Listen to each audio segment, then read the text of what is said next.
শুভেচ্ছা সবাইকে। বাংলাদেশের রাজনীতির প্রাঙ্গণে বাইরে থেকে দেখলে মনে হচ্ছে যে বিএনপিকে ক্ষমতায় এনে বসিয়ে দেওয়ার একটা তোড়জোড় চলছে বাংলাদেশ অন্তর্বর্তী সরকারের মধ্যে। কিন্তু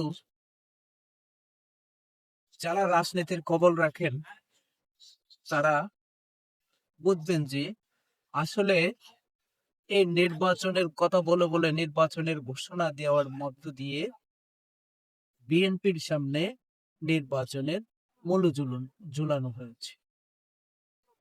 আড়ালে চলছে ভিন্ন কিছু। সেটা কেমন? প্রিয় দর্শক, আমরা জানি গত 24 অক্টোবরে 4 দিনের সফরে আসছিলেন পাকিস্তানের একজন ঊর্ধ্বতন সামরিক কর্মকর্তা শাহিদ শামসাম মির্জা। তিনি বাংলাদেশের অন্তর্বর্তী সরকারের প্রধান উপদেষ্টা এবং নিরাপত্তা উপদেষ্টা খলিলুর রহমানের সাথে বৈঠক করে গেছেন উচ্চ পর্যায়ে।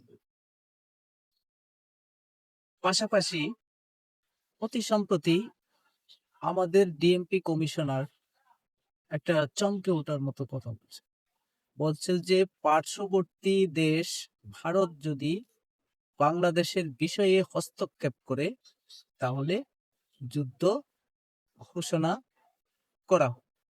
অবাক হওয়ার বিষয় না? ডিএমপি কমিশনার কি এই কথা বলতে পারেন? কিন্তু তবু বলা হচ্ছে। এদিকে আপনার ইসকন নিষিদ্ধের মিছিল করা হচ্ছে, তৌহিদি জনতা আবারও জেগে আন্দোলনের বা সশস্ত্র যুদ্ধের প্রস্তুতি রেখেছে। এখনো কি তাদের সেই সশস্ত্র যুদ্ধের প্রস্তুতি নাই? তাদের আন্তর্জাতিক যে দূষর, তাদের আনাগোনা তো ইতোমধ্যে চুকে পড়ছে। যদিও পাকিস্তানের সাথে সম্পর্ককে বাংলাদেশের ভারত নির্ভরতা থেকে বের হওয়ার একটা পরিকল্পনা হিসেবে বলা হচ্ছে কিংবা বের হওয়ার একটা প্রবণতা হিসেবে ধরা হয়, কিন্তু আসলে কি তাই? সম্প্রতি পাকিস্তান বলছে বাংলাদেশ তাদের বন্দর ব্যবহার করতে পারবে, তারা বাংলাদেশে বিশ্ববিদ্যালয় করতে চায়। কিন্তু এসবের আড়ালে কি পরিকল্পনা থাকতে পারে? আমরা জানি পাকিস্তানে দৈনিক দৈনিক যদি হিসেব করেন আপনি, বেশ কয়েকটা জঙ্গি হামলা হয়। তাদের নিরাপত্তা বাংলাদেশের চাইতে 1000 গুণ হুমকিতে আছে সবসময়। তাহলে তারা বাংলাদেশে এসে কেন এত তোড়জোড় করছে? তাদের কি আছে বাংলাদেশের সাথে বাণিজ্য সম্পর্ক করবে কিংবা বাণিজ্য উন্নয়নের মতো কিছু করা?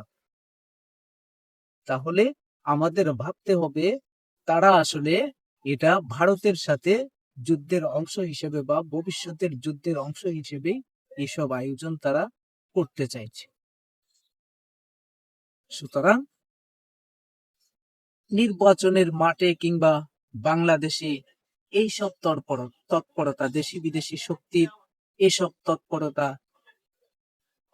আমাদেরকে আগামী নির্বাচন সম্পর্কে যেমন সন্দিহান করে তোলে, তেমনি